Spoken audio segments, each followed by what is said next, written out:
The Little Artist School out in Banato here in Johannesburg has decided to establish a place where they can display the breathtaking works of their students. And out here in Roosevelt Park in Johannesburg lies the Little Artist School Art Gallery. Welcome to this edition of the Art Bulletin. My name is SABC Dumedi and we always appreciate your staying with us. One critic described it as utterly riveting, while another described it as electrifying, gripping and searingly intelligent. That's the Market Theatre's latest production titled A Human Being Died That Night. It's based on the apartheid era's most notorious assassin and head of the death squad, Eugene de Kock. This play, you get the feeling that it's having a very powerful effect on some of the audiences and making them think and reassess stuff that went on in the past, which is to be involved in a play that has that dramatic impact, the contact between what goes on stage and the audience. You know, you can see it sometimes in Cape Town. Audiences would sit there, maybe 10 of the audience would stay there for 5-6 minutes after, some of them crying, some of them talking. It's wonderful to be involved in a powerful piece. Playing this part is extraordinary because I get to play with a gorgeous actor called Matthew Marsh, and for me as an actor, if I can play, I do plays, and when one is playing in plays, you want to play. That's it. I don't want to be heavy or sad. This is heavy subject matter, this is intense subject matter, but when you can trust somebody that you're working with. And I've had other jobs like that as well, because this whole thing about being an actor is how do you tell a story? And for me, the joy about this production and this part is I get to be someone who I'm not. I get to honour the writing that Nicholas has written, the play that he's written. I get to honour what Jonathan's done as a director. South Africa's only gold museum will close down in 6 weeks' time. Gold of Africa Museum curator Christopher Till says the museum will close down on instruction from Anglo Gold Ashanti despite his efforts to keep it going. We now reach a stage where unfortunately Anglo Gold have decided to change direction as far as their objectives are concerned, and in the light of the fact that we know the mining industry is not in the best of places, they have decided to end the financial support to us at the museum. This is obviously a great sadness because the museum has become to be known and internationally and locally and loved, I might say, and a contribution to the cultural climate and landscape of South Africa, particularly in Cape Town. So it is with sadness that we've had to make that announcement, and hopefully though that it won't be the end, because there is at least some possibility of that collection in the future being reconstituted somewhere else. And those plans are not formulated as such, but as far as the Gold of Africa Barbie Mueller Museum is concerned, that will cease to exist at the end of April. The South African Human Rights Commission recently established a unit within their library, especially for people living with disabilities. The disability unit was launched on Tuesday with an exhibition and is designed to give people with physical challenge equal opportunity to access information on human rights. This is just one of the South African Human Rights Commission's innovative ways to try and foster discussions around issues of human rights, especially since we are celebrating Human Rights Month, and also to reflect on 20 years of our democracy.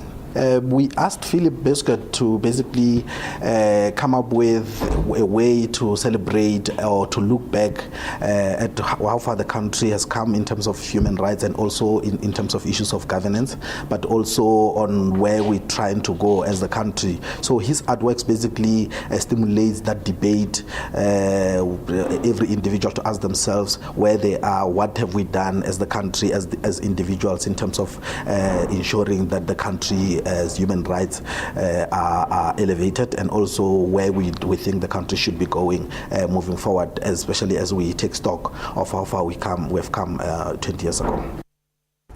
For the first time in South Africa, iTunes Music is giving away music content. Cape Town-based electronic music duo Goldfish is moonwalking away from their 2013 album 3 Second Memory is the track you can download from iTunes for free.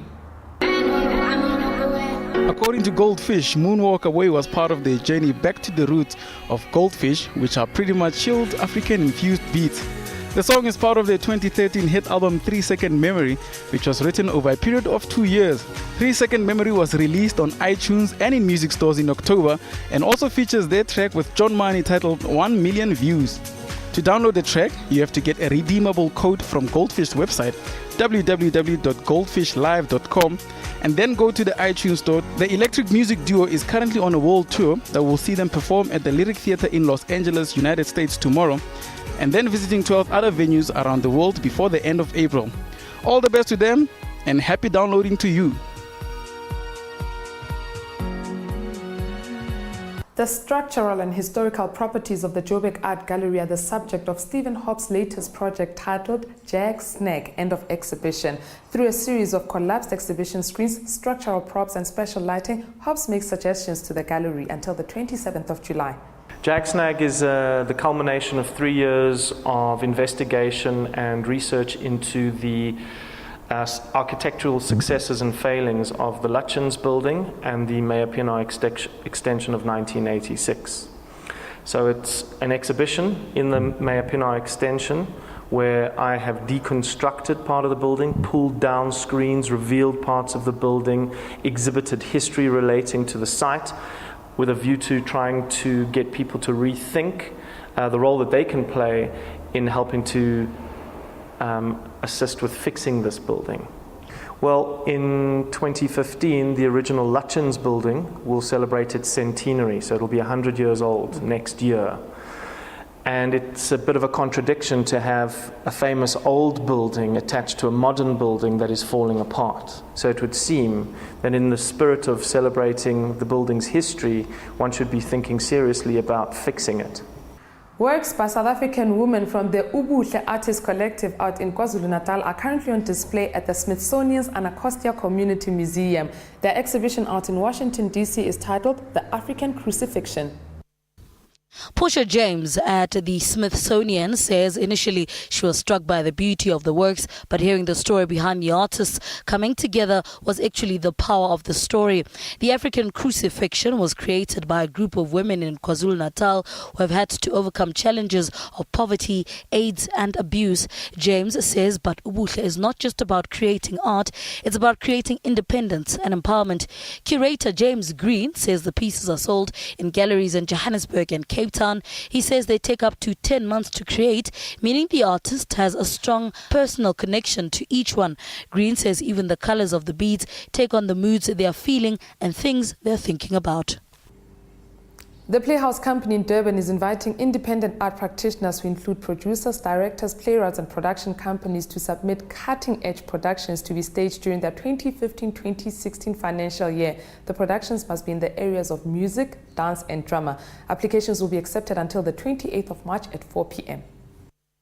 Applicants are invited to apply in one or more of the following categories: Community Arts Mentorship Program, South African Women's Arts Festival, News Stages Festival, Schools Program and Partnerships. The Playhouse Company has also warned that consideration and evaluation of proposals will only be given to stage works that are beyond concept or script phases, are ready to be staged or have previously been staged. Application forms will be available for collection from the Playhouse Company's head office, and the process will take approximately 3 months and will be conducted by an independent panel of industry professionals. All applicants will be notified in writing on the outcome of the application. And that's all the time we have on this edition of the Art Bulletin, coming to you from the Little Artist School Art Gallery out in Roosevelt Park in Johannesburg. To find out more about the Art Gallery and its initiative, do go to Facebook and check out Little Artist School Project. To keep in touch with me, I'm @Dumisidumedi on Instagram, Facebook and Twitter. To keep in touch with the Art Bulletin team, feel free to email theartbulletin@sabc.co.za. You can also like our page on Facebook or follow us on Twitter. Until next time, it's a goodbye from us.